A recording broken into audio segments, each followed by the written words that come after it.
Hi, welcome back to our channel. I'm excited to be partnering with Love on the Spectrum to talk about helping awesome children get a good night's sleep.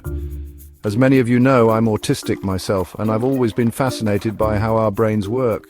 Good sleep is crucial for everyone, but especially for kids on the spectrum. When I was young, I had a lot of trouble sleeping.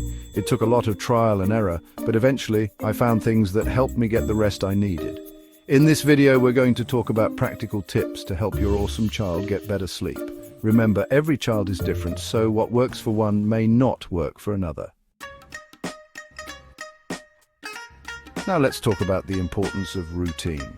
Awesome children thrive on predictability.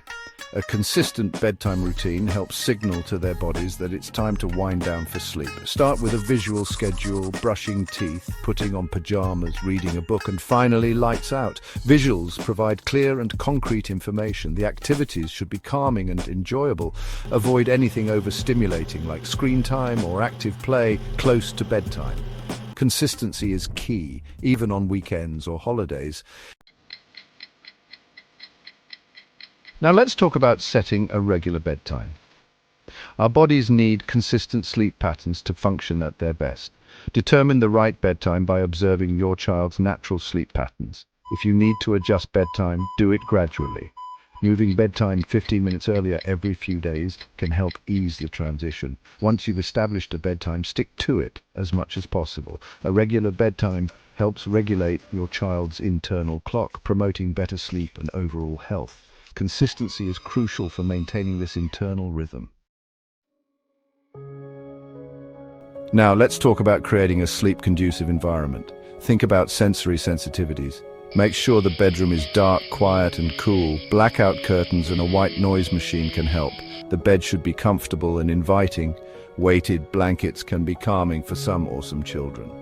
Keep the bedroom tidy and organized. Consider using calming colors on the walls. Creating a sense of visual peace can promote relaxation and sleep. Now let's talk about establishing healthy sleep associations. Help your child connect sleep with positive and relaxing experiences. Create a consistent and predictable bedtime routine. Make sure your child is falling asleep in their own bed. If they resist, gently but firmly return them to their bed. With patience and consistency, they'll learn to associate their bed with sleep. Now, let's talk about minimizing screen time before bed. Blue light from screens can interfere with sleep by suppressing melatonin production. Avoid giving your child caffeinated drinks in the hours leading up to bedtime. Encourage calming activities before bed. Reading a book, taking a warm bath, or listening to soothing music can help.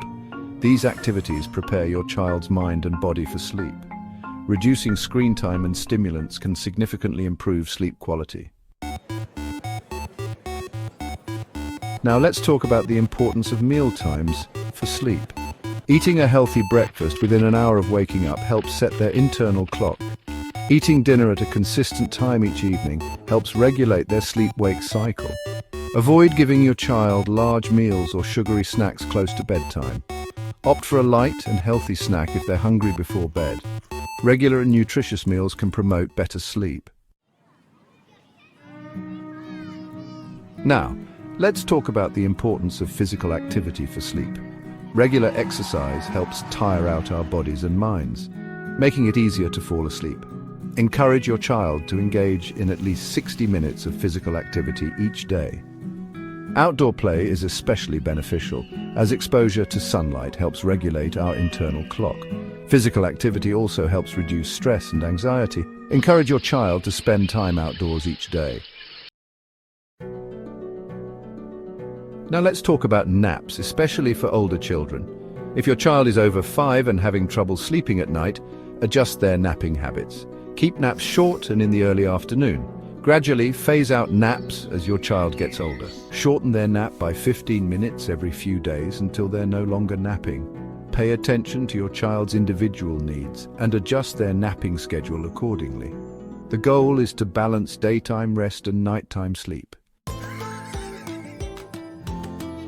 I hope these tips have been helpful for you. Remember, every child is different and what works for one may not work for another. Be patient, observant, and flexible as you try different strategies. Creating a calm and predictable bedtime routine can make a world of difference. Don't underestimate the power of physical activity, healthy eating habits, and minimizing screen time. There are countless resources available to support you, including organizations like Love on the Spectrum. Together we can empower awesome children to get the restful sleep they need.